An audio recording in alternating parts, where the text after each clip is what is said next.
नमस्कार। मैं दीपक राणा। एक देश एक चुनाव पर विपक्ष और मुख्य रूप से कांग्रेस एवं कांग्रेस नेताओं की प्रतिक्रिया हैरानी भरी है। यह प्रतिक्रिया बताती है कि कांग्रेस पूर्णतः भ्रमित हो चुकी है और अंध विरोध की नकारात्मक राजनीति की तरफ लगातार आगे बढ़ रही है। एक और कांग्रेस महासचिव के.सी. वेणुगोपाल कह रहे हैं कि हम किसी भी चीज के लिए तैयार हैं, और दूसरी ओर उनके पास इस प्रश्न का उत्तर नहीं है कि आखिर लोकसभा में कांग्रेस के नेता अधीर रंजन चौधरी ने एक देश एक चुनाव पर गठित समिति से अपना नाम वापस क्यों ले लिया। एक अन्य कांग्रेस नेता जयराम रमेश यह कह रहे हैं कि इसके लिए आम सहमति बनानी होगी, लेकिन पता नहीं वह क्यों यह भूल रहे हैं कि यह तो तभी संभव होगा जब कांग्रेस इस समिति को अपने सुझाव देगी।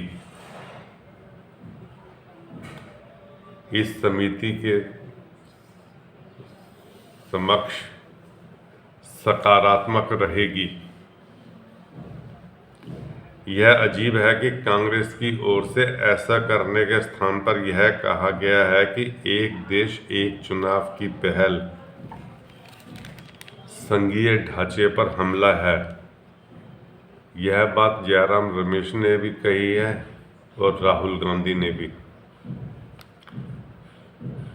यह मानने के अच्छे भले कारण है कि अपने शीर्ष नेताओं के नकारात्मक रवैये के कारण ही अधीर रंजन ने उक्त समिति में शामिल होने से इनकार कर दिया है। यह याद रखना चाहिए कि इस 8 सदस्यीय समिति में अधीर रंजन चौधरी का नाम उनकी सहमति से लिया गया था, अर्थात अधीर रंजन की सहमति से ही उनका नाम इस समिति में डाला गया था। राहुल गांधी की माने तो एक देश एक चुनाव की पहल भारत के विचार और देश के संघीय ढांचे पर हमला है।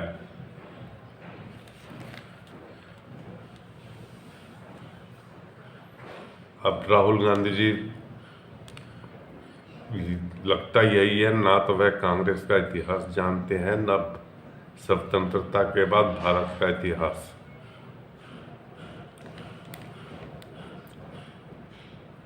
वो अच्छा यही है कि उन्हें कांग्रेस के लोग ही बता दें कि 1952 से लेकर 1967 तक एक साथ ही चुनाव होते थे विधानसभाओं और लोकसभाओं के। अब क्या राहुल क्या कहना चाहते हैं?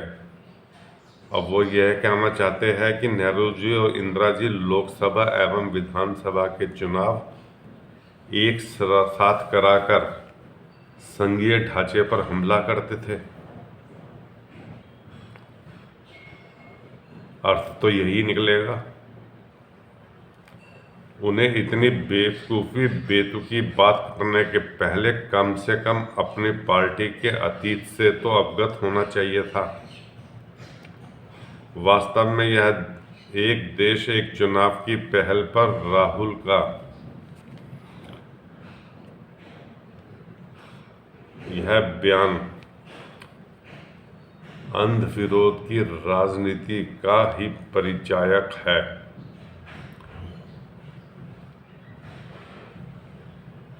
राहुल गांधी ने ठान लिया है कि मोदी सरकार को ना तो कोई रचनात्मक सहयोग देना है, ना कोई सकारात्मक सहयोग देना है, सिर्फ नकारात्मक नकारात्मक नकारात्मक राजनीति करनी है। इससे इनकार नहीं किया कि एक देश एक चुनाव के उद्देश्य को पाने के लिए व्यापक विचार विमर्श के साथ संवैधानिक प्रावधानों में प्रक्रिया से गुजरना होगा, लेकिन जनहित राष्ट्रहित में यह काम किया ही जाना चाहिए और भविष्य में आप देखेंगे कि किया भी जाएगा। कांग्रेस सहित जो भी विपक्षी नेता एक देश एक चुनाव को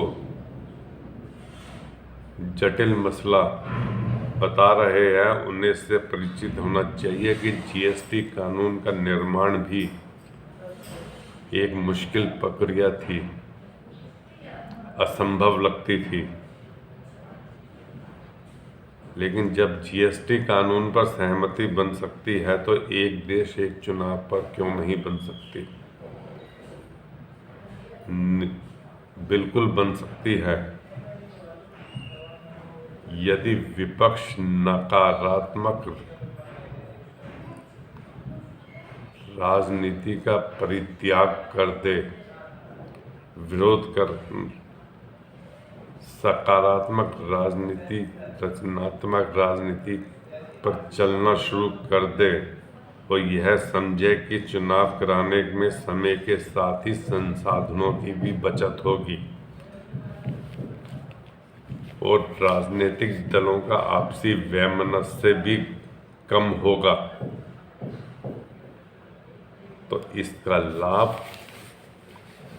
जनता को, राष्ट्र को ही मिलेगा।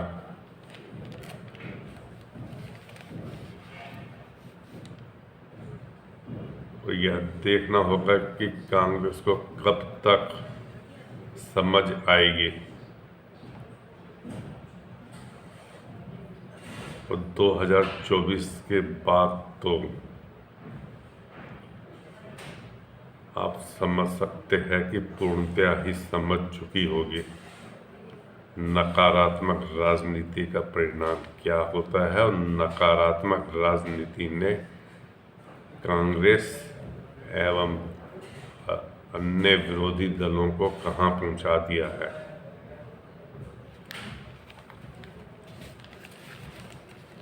दोस्तों, इस वीडियो को लाइक कीजिए, शेयर कीजिए और सब्सक्राइब कीजिए। धन्यवाद।